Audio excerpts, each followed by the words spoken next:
அருமைக்குரிய நண்பர்களே, இந்த இனிய மாலை பொழுதில் உங்கள் அனைவரையும் மீண்டும் ஒரு முறை சந்திப்பதில் மிகுந்த மகிழ்ச்சி. தமிழகத்தின் தற்போதைய தேவை மாற்று கட்சிகளா, மாற்று சக்திகளா? இந்த கேள்விக்கான விடை தேடுவதற்கு முன்னால் நாம் இன்னொரு கேள்வி எழுப்ப வேண்டியிருக்குது. தமிழகத்தில் தற்போது ஒரு மாற்று சக்தியோ மாற்று கட்சியோ தேவைப்படுகிறதா என்ற கேள்வியும் கூட. அதிமுக திமுக என்ற இரண்டு பெரும் கழகங்கள் கட்சிகள் தமிழ்நாட்டில் கோலச்சு கொண்டிருக்கின்றன. கடந்த 50 ஆண்டு காலமாக அசைக்க முடியாத சக்திகளாக இருந்து கொண்டே இருக்கின்றன. திமுகவை மிஞ்சினால் அதிமுக மிஞ்சுகிறது, அதிமுகவை மிஞ்சினால் திமுக மிஞ்சுகிறது. மற்ற எந்த இயக்கங்களும் அவர்களை மிஞ்ச முடியவில்லை. அவர்களுடைய துணையோடு, அவர்களோடு இணக்கமாக, அவர்களுக்கு கூட்டணியில் சேர்ந்து அவர்களால் செயல்பட முடிகிறதே தவிர அவர்களை மிஞ்சி நிற்கக்கூடிய ஒரு மாற்று சக்தி, மாற்று கட்சி இன்று வரை 50 ஆண்டு காலமாக தமிழகத்தில் வர முடியவில்லை. அதற்கான காரணம் என்ன என்பது ஒருபுறம் இருக்க, தற்போது நிகழ்ந்து கொண்டிருக்கக்கூடிய நிகழ்வுகள், செப்டம்பர் 22ஆம் தேதி 2016 மறைந்த முதலமைச்சர் ஜெயலலிதா அப்போலோ மருத்துவமனையில் அனுமதிக்கப்படுகிறார். டிசம்பர் 5ஆம் தேதி அவர் காலமாகிறார். அதற்கு பிறகு அதிமுகவில் மட்டும்தான் ஒரு வெற்றிடம் ஏற்படும் என்று சொல்லிக் கொண்டிருக்கும் போது ஒட்டுமொத்த அரசியலே கூட ஒரு வெற்றிடம் ஏற்பட்டிருக்கிறதோ என்பது மாதிரியான தோற்றங்கள் இன்று உலா வந்து கொண்டிருக்கின்றன.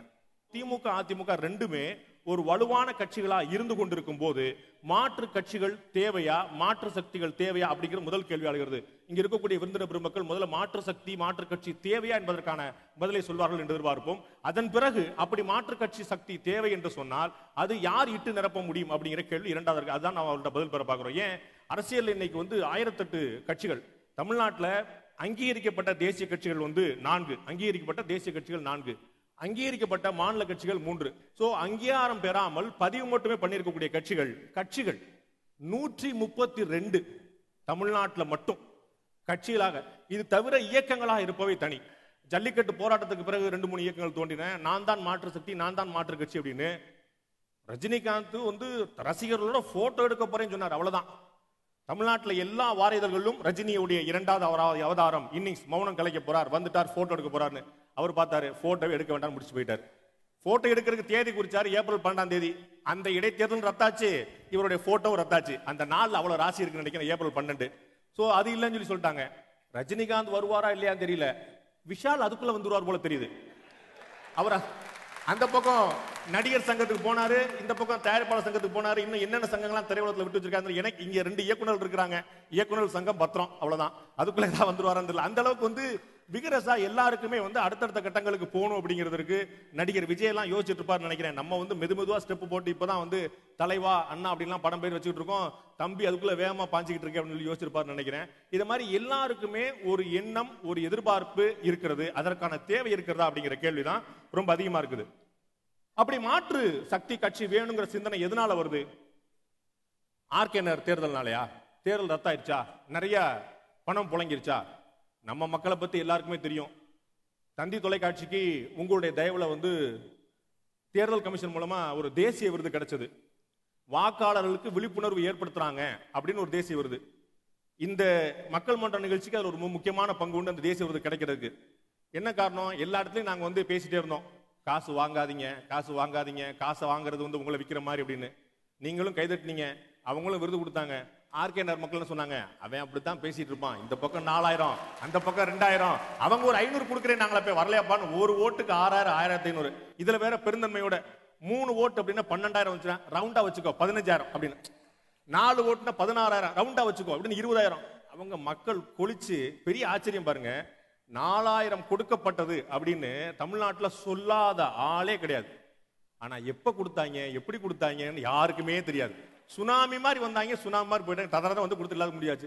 அவங்க 4000 கொடுத்துட்டாங்களே அப்படின்னா நமக்கு வெற்றியில சந்தேகம் வந்துடக்கூடாது அப்படின்னு இவங்க ஒரு 2000. நம்மளால கேட்கணுமா, கொண்டா கொண்டா கொண்டா கொண்டா அப்படின்னு. என்னங்க இப்படி காசு வாங்குறீங்கன்னு கேட்டா அதுல பேட்டி அழகா கொடுக்குறோம். நம்மளால சார் வாங்கினது எல்லாத்தையும் வாங்குவோம், ஆனா நாங்க யாருக்கு நினைச்சோமோ அவங்களுக்கு தான் ஓட்டு போடுவோம் அப்படின்னு. என்னங்க இது மாதிரி காசு வாங்குறது தப்பு இல்லையா? நம்ம பணம் தானே, நம்ம தானே வச்சிருந்தாங்க. எங்க இருந்து அவங்களுக்கு வந்துச்சு? பிசினஸ் பண்ணாங்களா, வேற ஏதாவது பண்ணாங்களா? நம்ம அவ்வளவு பணம் தானே, நம்மகிட்ட அப்படியே ரிட்டர்ன் வருது. இந்த மாதிரி நரேந்திர மோடி ஒரு திட்டம் கொண்டு வந்தாரு, காங்கிரஸ் கட்சியுடைய திட்டம் தொடர்ச்சி, நேரடியாக பயனாளிகளுக்கு பணம் கொண்டு சேர்க்கிறது. அதுக்கு digital India, stand up India, starting India, 150 India. நம்ம ஆர்கேனர்ல பாருங்க, டோர் டெலிவரி பேசுறதே இல்லை யாருக்குமே. ஒரு காதும் காதும் வச்ச மாதிரி அப்படி டெலிவரி. எந்த டிஜிட்டல் வந்திருக்கு, எந்த டெக்னாலஜி வந்திருக்கு? இதுல நம்மளுடைய டெக்னாலஜி அடிச்சுக்க முடியாது. ஏன்னா இதுக்கு எங்களுடைய அண்ணன் ஏற்கனவே வந்து ஒரு ஃபார்முலா கத்து கொடுத்திருக்காரு. மதுரைக்கு பக்கத்துல திருமங்கலத்துல இருந்து ஃபார்முலா அப்படின்னு திருமங்கலம் ஃபார்முலா வந்துச்சு. இப்ப அந்த காகிதங்கள்லாம் பாருங்க, பறிமுதல் செய்யப்பட்ட காகிதங்கள் உண்மைன்றாங்க, பொய்ன்றாங்க, வாட்ஸ்அப்ல வந்துன்றாங்க, எங்க வீட்டுல எடுக்கலன்றாங்க. அதை விட்டுருங்க. அந்த டெக்னாலஜி இவ்வளவு பெரிய அக்கௌண்ட்ஸ் வந்து எந்த ஆடிட்டரும் தப்பு சொல்ல மாட்டார். அவ்வளவு துல்லியமா புள்ளி ஒருத்த அள்ளி வச்சிருக்காங்க. பாகம், பகுதி, வார்டு, வாக்காளர் பெயர், மொத்த வாக்காளர் எண்ணிக்கை, அதில் 85 விழுக்காடு எவ்வளவு? அது என்ன 85 விட்டுருக்க, மிச்சம் 15 பேர் பாவமா? டெலிவரி பண்ணும் போது செதறிடுச்சுன்னா மிச்சம் அதுக்காக 15%. அது வந்து செதறலுக்காக போட்டுருக்காங்க 15%. இன்டு கடைசியில் மட்டும் ஒரு காலம், அதுல பாருங்க சூதனத்தை, மத்த எல்லாமே மேல காலத்திலே போட்டிருக்காங்க என்ன என்ன என்ன அப்படின்னு. வாக்கு, பாகம், பேரு, வார்டு, பேரு, பொறுப்பு எல்லாமே போட்டிருக்காங்க. கடைசி ஒரு இதுல மட்டும் வெறும் கட்டா இருக்கு, கீழே நம்பரா இருக்கு. ஐடி டிபார்ட்மெண்ட்காரன் குழம்பி போயிட்டான், இது என்ன நம்பர்னே தெரியல அப்படின்னு. நம்மால் ஒரு ஆள் சொல்லுங்க, இன்டு 4000 போட்டு பாருங்க அப்படின்னா கரெக்டா டேலியாது. அத்தனை வரிசையிலையும் ஒண்ணுல கூட கணக்கு பிள்ளை இல்ல. திருக்குறள்ல சொல்லுவாங்க, 1330 குறள்லையும் நீங்க தலை தட்டாது அசை பிரிக்காது, நீங்க ஃபுல்லா பிரிச்சு பாத்தீங்கன்னா ஒரு 8 இடத்தோட தலை தட்டாம அப்படியே நிக்கும். நேர்மா, புளிமா, தேமா எல்லாம் அப்படி நிக்கும், கில்லி மாதிரி நிக்கும். அப்படி எப்படி ஒரு எழுத்து கூட பேசுறாம எப்படி எழுதுறான்னு தெரியல அப்படின்னு பார்த்தா, அந்த பரம்பரையில வந்த நம்ம சிங்கங்கள் கணக்குல ஒரு பிழை கூட பண்ணாம அப்படியே எடுத்து வச்சு. ஒரு அரசியல்வாதிட்ட கேட்டேன், என்னன்னா இந்த மாதிரி வந்துருச்சு அப்படின்னு.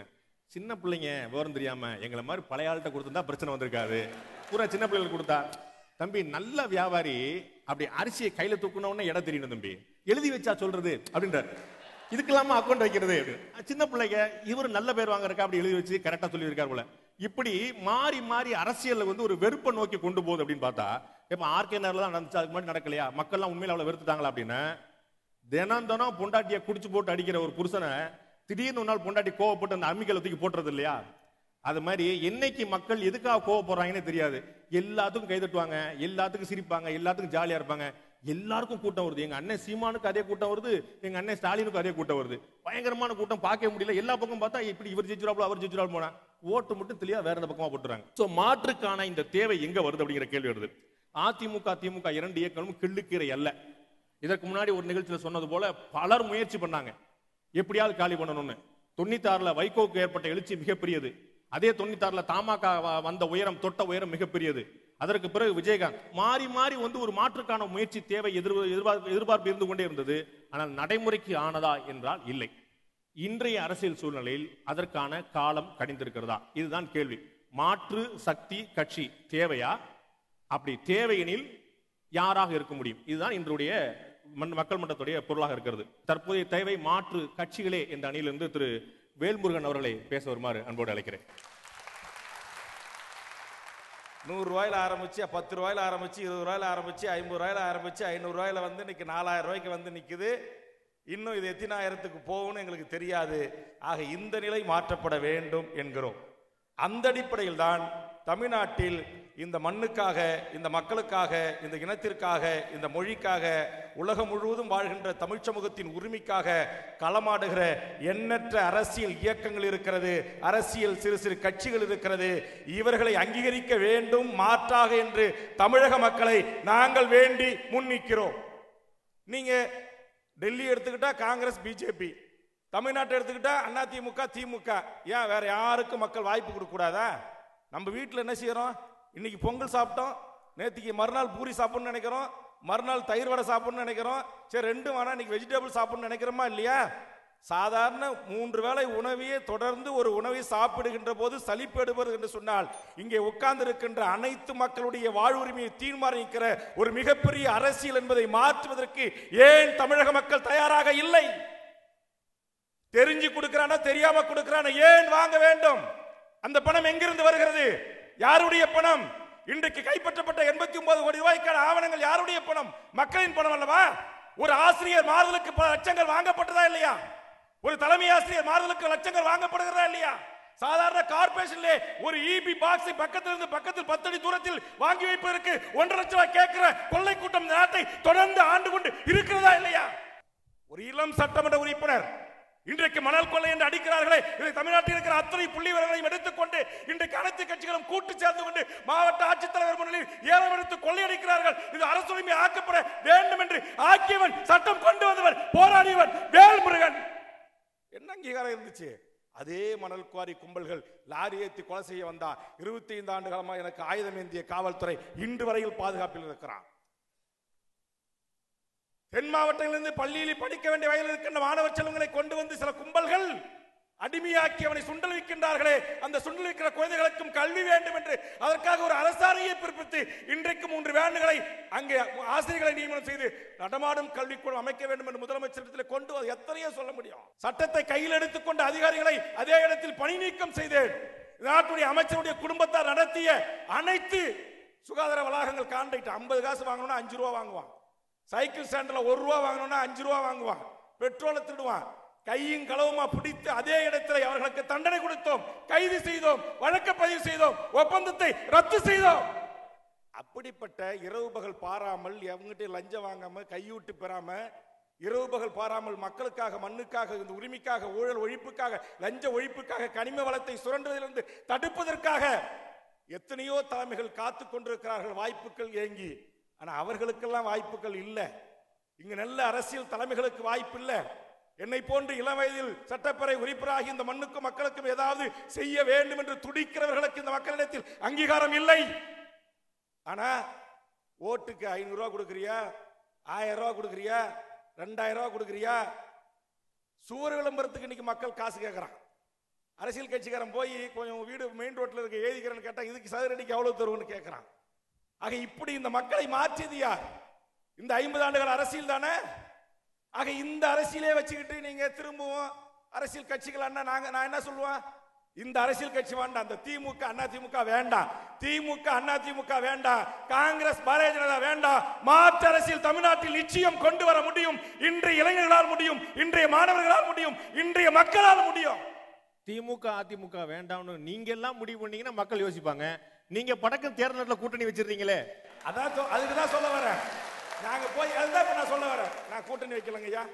இப்ப பாண்டே சொன்ன கருத்துக்கே வரேன். நான் கூட்டணியில் இருந்தேன்னு நீங்க சொன்ன கருத்துல ஒத்துக்கிறேன். கடைசியா தூக்கி எறிஞ்சேன்.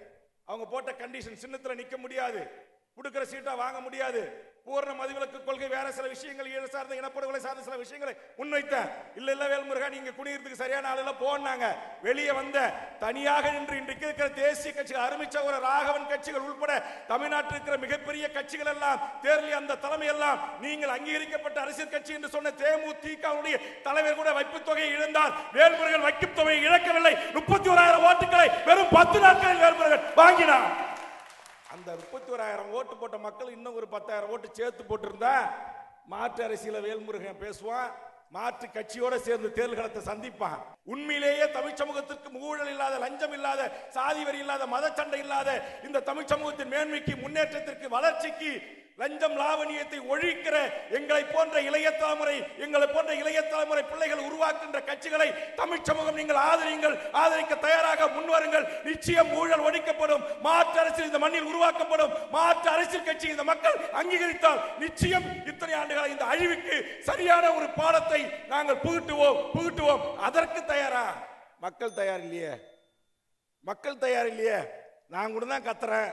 இன்னைக்கு தமிழக வாழ்வுரிமை கட்சின்னு சொல்லி அவர் சொன்னது போல நான் ஒரு பாட்டாளி மக்கள் கட்சியில் இருந்தாலும் இன்னைக்கு என் சொந்த சாதிகாரனே என்ன திட்டுறான், என்ன அடிக்க வரான்.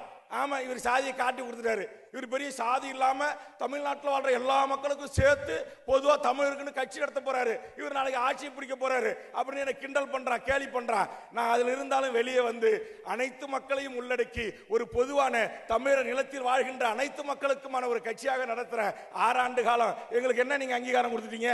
ஆக மாற்றுக்கு நீங்கள் எங்கே அமேசான் காடுகளில் தேட வேண்டாம். இந்த மண்ணில் இருக்கிறார்கள், இந்த மக்களோடு இருக்கிறார்கள். அவர்களை இனங்கண்டு நீங்கள் கைதூக்கி விடுங்கள். இந்த மக்கள் அங்கீகரிங்கள். இந்த ஊழல் கட்சிகள் வீட்டுக்கு அனுப்பப்படும். மாற்று அரசியல் இந்த மண்ணில் இன்றைக்கு இல்லை என்றாலும் இன்னும் 10 ஆண்டு காலத்தில் இந்த மாற்று அரசியல், மாற்று கட்சி அரசியல் நிச்சயம் விடிவு பெறும். தமிழ் மக்களுக்கு ஒரு விடிவு கிடைக்கும். வாய்ப்புக்கு நன்றி, வணக்கம்.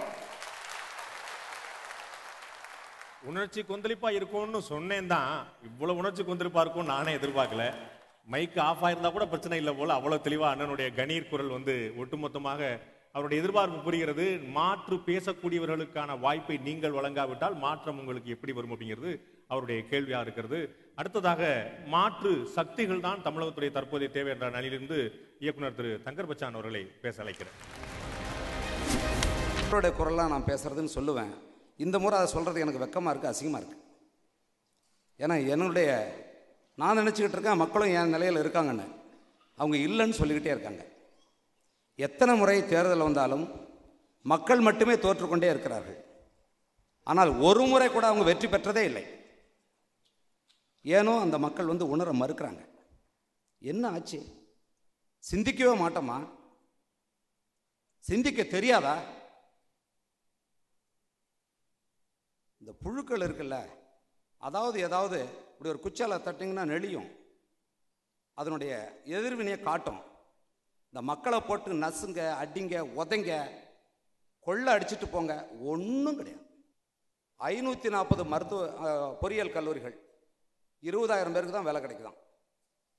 வெறும் 20,000 பேருக்கு வேலை கொடுக்கறதுக்காக எத்தனை பேர்? இப்போ எனக்கு தெரிஞ்ச பசங்க, இந்த நேற்று ஒரு பையன் ஃபோன் பண்ணுறான், அழகியில் அந்த கட்டையை நான் நடித்தோம், காலை தூக்கி அடிப்பான் பாருங்க அந்த பையன்.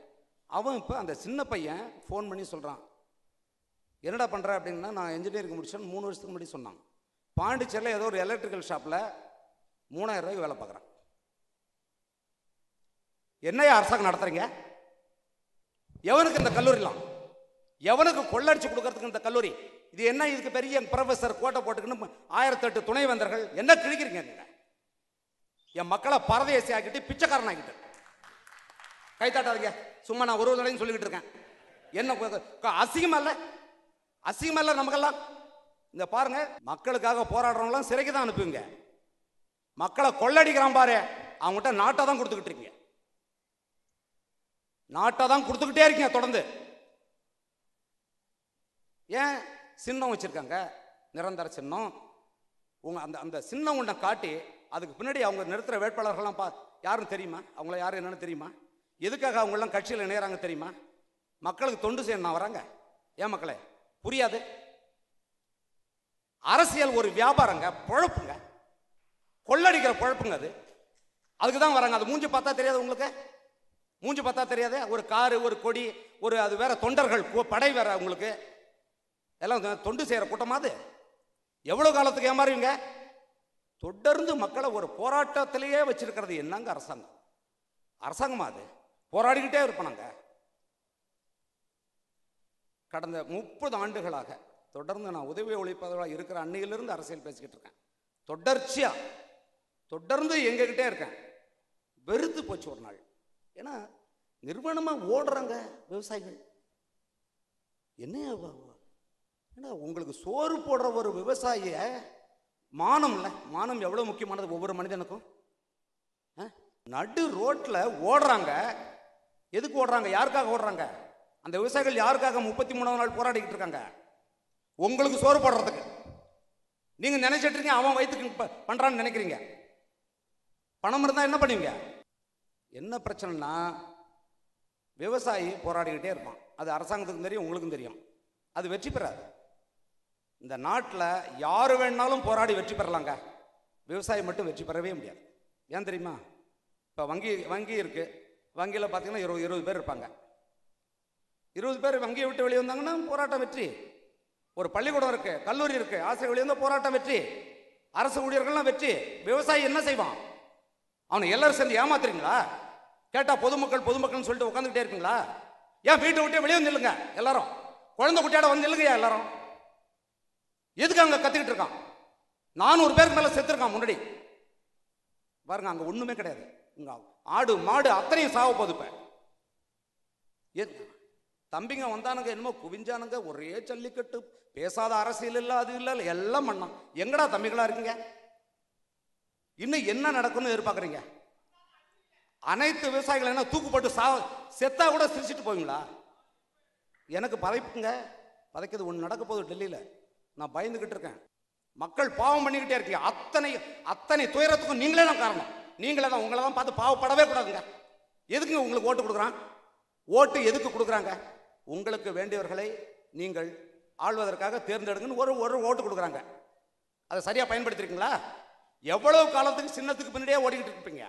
ஒவ்வொரு சின்னத்துக்கு முன்னாடி எத்தனை திருடன் இருக்கான் தெரியுமா உங்களுக்கு? இழவு பிடிச்ச இந்த ஒரு அரசியல்னு இதை பேசிட்டு அவமானமா இருக்கு எனக்கு. இது யாருக்கிட்ட வந்து பேசுறது? திரும்ப திரும்ப திரும்ப திரும்ப திரும்ப திரும்ப அதே தவிர செய்றீங்களே சாமிங்களே, முடியலையே. உங்ககிட்ட இந்த 2 கட்சியை விட்டா வேற கிடையாதா? வேற கட்சியே கிடையாதா? எத்தனை பேர் சொன்னா விவசாயத்துக்கு 3 மந்திரி சொன்ன ஆள்லாம் இருக்காங்கல்ல, நீங்களே தேடி பிடிச்சிங்க. எவ்வளவு சொன்னாங்க? நீர்நிலை ஆதாரங்களை பாதுகாத்தாங்களா? 43,000 ஏரி என்னாச்சு? எல்லாம் போச்சு, எல்லாம் போச்சு.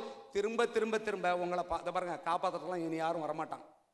அந்த 4 நாளைக்கு முன்னாடி நான் எடுத்த முடிவு என்னன்னா, நாம போயிடலாம், இது வந்து தப்பு பண்ணிக்கிட்டு இருக்கோம். இவ்வளவும் தெரிஞ்ச பிறகு நீங்க ஒரு இயக்கம் ஆரம்பிச்சிருக்கீங்களே, அது என்ன காரணம் தெரியல? அதை தான் சொல்ல வரேன். அதை இயக்கம் ஆரம்பிக்கணும்னு நம்ம இருந்தமே தூக்கி போட்டு போயிடலாம். நம்மளை நம்பி நிறைய பேர் வாழ்க்கை அழிச்சுக்க போறான், தவிர நிறைய பேர் இந்த சமுதாயத்தை மாத்தணும்னு வரான். இது நடக்காதுரா அப்படின்னு சொல்லிட்டு போயிடலாம். ஏன்னா அண்ணா அதை செய்தார். அவருக்கு என்ன கொடுத்தீங்க? 400 ஓட்டு, 300 ஓட்டு. கண்ட திருடனுக்கெல்லாம் லட்சக்கணக்கில் ஓட்டு போடுறீங்க. கொள்ளடிச்சவனுக்கெல்லாம் நேரம் அத்தனை பேரும் சிறையில் இருக்கணும். சட்டம் என்ன சரி 20 வருஷம் கழிச்சு ஒரு தீர்ப்பு கொடுக்குமா? அந்த 20 வருஷத்துல எங்க தமிழ்நாடு 200 வருஷம் பின்னாடி போயிடுச்சியா? இந்த நீதி தப்பு, சட்டம் தப்பு, எல்லாம் தப்பு. ஒரு மனிதனை நீங்க சிறையில் அனுப்பிச்சா முடிஞ்சதா? எத்தனை பேரோட வாழ்க்கை அழிஞ்சது? என்ன பெரிய நீதி அது? என்ன பெரிய நீதிமன்றம்? அவங்களுக்கு நல்லா தெரியுங்க, எவ்வளவு வேணா கொள்ளடிக்கலாம், பணத்தை கொடுத்து வெளியே வந்துடலாம், என்ன வேணாலும் செய்யலாம். அப்படி கிடைச்சா தண்டனை கிடைச்சா 4 கழிச்சு கிடைக்கும். என்ன பெரிய விஷயம்? இவ்வளவுதானே. இதனாலதான் இவ்வளவு குற்றவாளி அரசியல்வாதிகள் இதை ஒரு வியாபாரமா வச்சுக்கிட்டு பழிச்சுக்கிட்டே இருக்காங்க. கொள்ள அடிச்சு உங்களை கொண்டுகிட்டே இருக்கிறாங்க.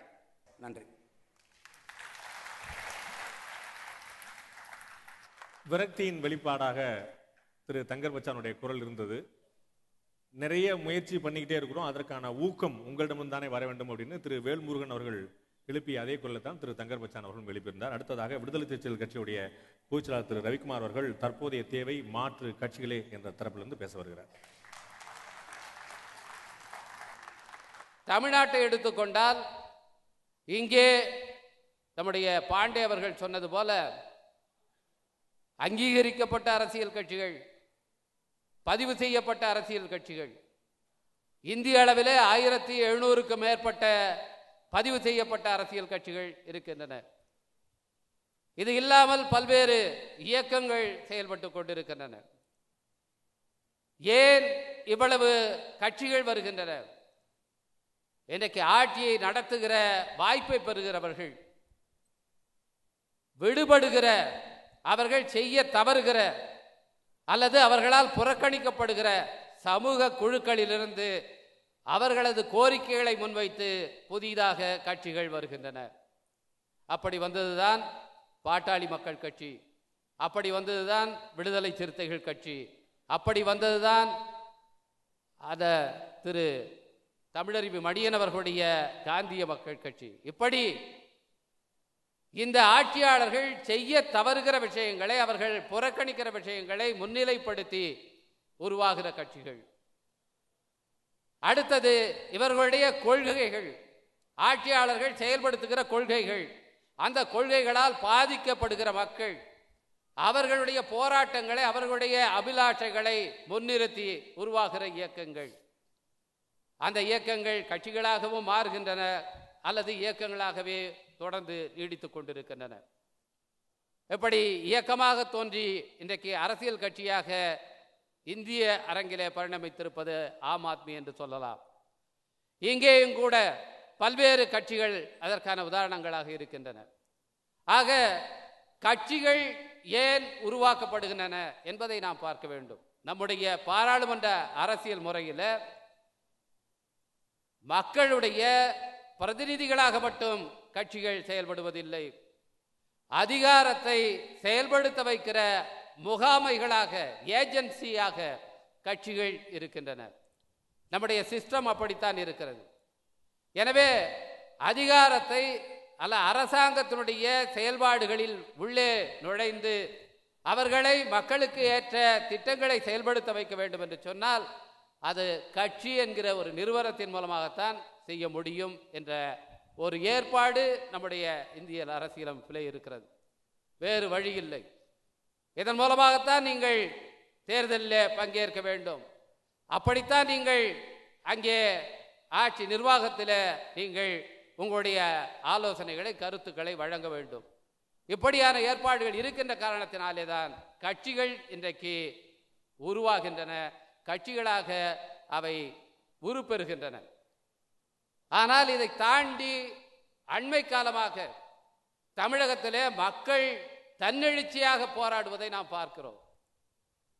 அவர்கள் இந்த கட்சிகளை இன்றைக்கு நம்ப தயாராக இல்லை என்பதைத்தான் அந்த தன்னெழுச்சியான போராட்டங்கள் இன்றைக்கு காட்டிக் கொண்டிருக்கின்றன. ஜல்லிக்கட்டு பிரச்சனையாக இருந்தாலும் சரி, அல்லது நெடுவாசலிலே ஹைட்ரோ கார்பன் திட்டத்தை எதிர்த்த பிரச்சனையாக இருந்தாலும் சரி, மீனவ மக்களுடைய பிரச்சனைகளாக இருந்தாலும் சரி, அரசியல் கட்சிகள் இல்லாமலேயே மக்கள் இன்றைக்கு தன்னெழுச்சியாக போராடுகிறார்கள். மதுக்கடைகளை அகற்ற வேண்டும் என்று சொல்லி தாய்மார்கள் தெருவிலே இறங்கி போராடுகிறார்கள். ஏன் என்று சொன்னால், இன்றைக்கு அரசியல் கட்சிகளாக அவர்களுடைய அபிலாஷைகளை எடுத்து சொல்லுகிற அமைப்புகளாக தங்களை சொல்லிக்கொண்டு வந்த கட்சிகள் எல்லாமே அவர்களுடைய எதிர்பார்ப்புகளை இன்றைக்கு ஈடேற்ற தவறிவிட்டன என்கிற ஒரு கடுமையான விமர்சனத்தை தான் அந்த போராட்டங்களின் மூலமாக மக்கள் சொல்லிக் கொண்டிருக்கிறார்கள். எல்லோருமே காசுக்கு விலை போய்விட்டார்கள் என்று சொல்வது எல்லாவற்றையும் நிராகரிக்கிற ஒரு விதிவாதத்துக்கு நம்ம இட்டு சென்று விடும். இன்றைக்கு அரசியல் கட்சிகளே மக்களை வலுக்கட்டாயமாக சென்று பணத்தை கொடுக்கிறார்கள். பிறகு அவர்களையே நீங்கள் குற்றமும் சாட்டுகிறார்கள். இது எப்படி சரியாக இருக்கும்? மக்களிடத்தில் பணத்தை கொண்டு போய் கொடுப்பது அரசியல் கட்சிகளா, அல்லது மக்களே போய் அரசியல் கட்சியுடைய தலைமை அலுவலகத்தில் போய் பணத்தை எடுத்து கொண்டு வருகிறார்களா? மக்களிடத்தில் பணத்தை அவர்கள் தான் கொடுக்கிறார்கள். எதற்காக இன்றைக்கு 89 கோடி ரூபாய் ஆர்கே நகர் தொகுதியில் விநியோகம் செய்யப்பட்டது என்று சொன்னால், ஏறத்தாழ 100 கோடி ரூபாய் ஒரு கட்சி அங்கே செலவு செய்கிறது என்று சொன்னால், அது ஒரு மூலதனமாக முதலீடாக அந்த கட்சிக்கு இருக்கிறது. 100 கோடியை போட்டால் 10,000 கோடி ரூபாயை எடுக்க முடியும் என்று அவர்களுக்கு தெரிகிறது. அதனால்தான் மக்கள் சொல்லுகிறார்கள், நம்முடைய பணம் தானே, அதை நம்மிடத்தில் கொடுக்கட்டும் என்கிற ஒரு எண்ணத்தை அவர்களுக்கு ஏற்படுத்துவதே இந்த கட்சிகள் தான். இன்றைக்கு அவர்களை இப்படியான ஒரு மாயையில் மூழ்கடித்து பிறகு அவர்களையே குற்றவாளிகளாக நாம் சொல்லுவது எந்த விதத்திலும் சரியாக இருக்காது. எனவே இதற்கான மாற்று உருவாக்கப்பட வேண்டும். இன்றைக்கு இருக்கிற அரசியல் அமைப்பு, இன்றைக்கு இருக்கிற தேர்தல் முறை, இது எல்லாமே இத்தகைய சீர்கேடுகளுக்கு வழிவகுத்து கொண்டிருக்கிறது. வெறும் அரசியல் கட்சிகளை, அரசியல் தலைவர்களை குற்றம் சொல்லி இதில் பயன் கிடையாது. மொத்தத்திலே அடிப்படையிலே இருக்கிற பிரச்சனைகளை நாம் கவனத்திலே எடுத்துக்கொள்ள வேண்டும். அப்படி கவனத்திலே எடுத்துக்கொண்டு பார்க்கும்போது நாம் மாற்ற வேண்டியது இன்றைக்கு இருக்கிற தேர்தல் முறை. அப்படியான தேர்தல் முறையை மாற்றும் போதுதான் மக்களுக்கான சரியான தலைமைகள், சரியான கட்சிகள் இங்கே உருப்பெற முடியும், அவர்கள் வலுப்பெற முடியும். இன்றைக்கு இருக்கிற தேர்தல் முறையை வைத்துக்கொண்டு மக்களுக்கு சார்பான கட்சிகள் வர வேண்டும் என்று நாம் சொன்னோமே, ஆனால் நிச்சயமாக அந்த கட்சிகள் வலுப்பெறவே முடியாது. எனவே இன்றைக்கு மாற்று தேவை. அந்த மாற்று என்பது அரசியல் அமைப்பிலே, தேர்தல் முறையிலே மாற்று தேவை. அந்த மாற்றத்தை செயல்படுத்துவதற்கு யாரால் முடியும் என்றால், இன்றைக்கு இருக்கிற நம்முடைய பாராளுமன்ற அரசியல் முறையில கட்சிகள் மூலமாகத்தான் மாற்றங்களை கொண்டு வர முடியுமே தவிர, தனி நபர்களாலே, சில இயக்கங்களாலே, தன்னெழுச்சியாக எழுகிற போராட்டங்களாலே மட்டும் மாற்றங்களை, நிரந்தரமான தொடர்ச்சியான மாற்றங்களை ஏற்படுத்த முடியாது. நன்றி, வணக்கம். மாற்றம் என்பது கட்சியிலேயோ சக்தியிலேயோ இல்லை, அது தேர்தல் முறையிலேயே தேவை அப்படின்னு சொல்லி சொன்னாரு. இங்க சட்டம் சரியில்லை, நீதிமன்றம் சரியில்லை, மக்கள் சரியில்லை, கட்சியில் ஒண்ணுமே சரியில்லைங்க அப்படின்னு சொல்லி சொன்னாங்க. திரு தங்கர்பச்சான் அதே கொஞ்சம் மென்மையான குறையில அடிப்படையே மாற்றணும் அப்படின்னு சொல்லி சொன்னாங்க. தற்போதைய தேவை மாற்று சக்திகளை என்ற அணியிலிருந்து இயக்குனர் திரு அமீர் அவர்களை பேச அழைக்கிறேன்.